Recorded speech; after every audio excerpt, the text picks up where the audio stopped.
In 1987, Tina Lord found herself in quite the pickle. See, this gold digger made sure she married sweet Cord Roberts just before he inherited millions. But when Cord found out Tina loved his money as much as she loved him, he dumped her. Cord's mother, Maria, was thrilled until they hooked up again. So Maria hired Max Holden to romance Tina and then made sure Cord didn't find out Tina was pregnant with his baby. So Tina, still married, but thinking Cord didn't love her, flew to Argentina with Max. Cord finally figured out what was going on and rushed after them, but he was too late. Tina had already been kidnapped, strapped to a raft, and sent over a waterfall. She and her baby were presumed dead. Cord was sad for a bit, but then he bounced right back with a super smart archaeologist named Kate, and they had a gorgeous wedding until Tina, seemingly back from the dead, ran into the church holding a baby. "Stop!" she screamed. "Am I too late? Cord, I've come so far. This is your son." And that, ladies and gentlemen, is how the soap opera One Life to Live introduced a love story that lasted 25 years. Now, if you've ever seen a soap opera, you know the stories and the characters can be exaggerated, larger than life. And if you're a fan, you find that exaggeration fun. And if you're not, maybe you find them melodramatic or unsophisticated. Maybe you think watching soap operas is a waste of time, that their bigness means their lessons are small or non-existent. But I believe the opposite to be true. Soap operas reflect life, just bigger. So there are real-life lessons we can learn from soap operas, and those lessons are as big and adventurous as any soap opera storyline. Now, I've been a fan since I ran home from the bus stop in second grade, desperate to catch the end of Luke and Laura's wedding, the biggest moment in General Hospital's history. So you can imagine how much I loved my 8 years as the assistant casting director on As the World Turns. My job was watching soap operas, reading soap opera scripts, and auditioning actors to be on soap operas. So I know my stuff. And yes, soap operas are larger than life, drama on a grand scale, but our lives can be filled with as much intensity, and the stakes can feel just as dramatic. We cycle through tragedy and joy just like these characters. We cross thresholds, fight demons, and find salvation unexpectedly, and we do it again and again and again. But just like soaps, we can flip the script, which means we can learn from these characters that move like bumblebees, looping and swerving through life. And we can use those lessons to craft our own life stories. Soap operas teach us to push away doubt and believe in our capacity for bravery, vulnerability, adaptability, and resilience. And most importantly, they show us it's never too late to change your story. So with that, let's start with soap opera lesson 1. Surrender is not an option. All My Children's Erica Kane was Daytime's version of Scarlett O'Hara, a hyperbolically self-important princess who deep down was scrappy and daring. Now, in her 41 years on TV, perhaps Erica's most famous scene is her alone in the woods, suddenly face to face with a grizzly bear. She screamed at the bear, "You may not do this! Do you understand me? You may not come near me! I am Erica Kane, and you are a filthy beast." And of course, the bear left. So what that teaches us is obstacles are to be expected, and we can choose to surrender, or we can stand and fight. Pandora's Tim Westergren knows this better than most. You might even call him the Erica Kane of Silicon Valley. Tim and his co-founders launched the company with $2 million in funding. They were out of cash the next year. Now, lots of companies fold at that point, but Tim chose to fight. He maxed out 11 credit cards and racked up 6 figures in personal debt, and it still wasn't enough.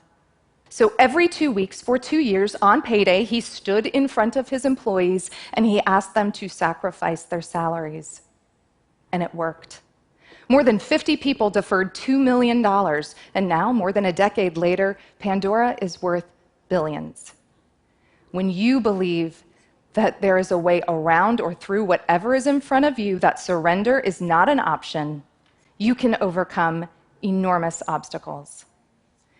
Which brings us to soap opera lesson 2, sacrifice your ego and drop the superiority complex. Now, this is scary. It's an acknowledgement of need or fallibility. Maybe it's even an admission that we're not as special as we might like to think. Stephanie Forrester of The Bold and the Beautiful thought she was pretty darn special. She thought she was so special she didn't need to mix with the riffraff from the Valley, and she made sure Valley girl Brooke knew it. But after nearly 25 years of epic fighting, Stephanie got sick and let Brooke in. They made amends, arch enemies became soulmates, and Stephanie died in Brooke's arms. And here's our takeaway. Drop your ego. Life is not about you. It's about us. And our ability to experience joy and love and to improve our reality comes only when we make ourselves vulnerable and we accept responsibility for our actions and our inactions, kind of like Howard Schultz, the CEO of Starbucks. Now, after a great run as CEO, Howard stepped down in 2000, and Starbucks quickly overextended itself and stock prices fell. Howard rejoined the team in 2008, and one of the first things he did was apologize to all 180,000 employees. He apologized. And then he asked for help, honesty, and ideas in return. And now, Starbucks has more than doubled its net revenue since Howard came back. So sacrifice your desire to be right or safe all the time. It's not helping anyone, least of all you. Sacrifice your ego. Soap opera lesson 3, evolution is real. You're not meant to be static characters. On television, static equals boring and boring equals fired. Characters are supposed to grow and change. Now on TV, those dynamic changes can make for some rough transitions, particularly when a character is played by one person yesterday and played by someone new today. Recasting happens all the time on soaps. Over the last 20 years, 4 different actors have played the same key role of Carly Benson on General Hospital. Each new face triggered a change in the character's life and personality. Now, there was always an essential nugget of Carly in there, but the character and the story adapted to whomever was playing her. And here's what that means for us. While we may not swap faces in our own lives, we can evolve too. We can choose to draw a circle around our feet and stay in that spot. Or we can open ourselves to opportunities, like Carly, who went from nursing student to hotel owner, or like Julia Child. Julia was a World War II spy. And when the war ended, she got married, moved to France, and decided to give culinary school a shot. Julia, her books, and her TV shows revolutionized the way America cooks. We all have the power to initiate change in our lives, to evolve and adapt. We make the choice. But sometimes life chooses for us, and we don't get a heads up.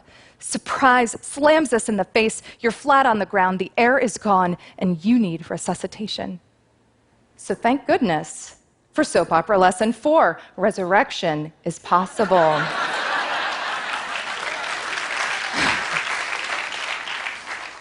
In 1983, Days of Our Lives, Stefano DiMera died of a stroke, but not really, because in 1984, he died when his car plunged into the harbor, and yet he was back in 1985 with a brain tumor.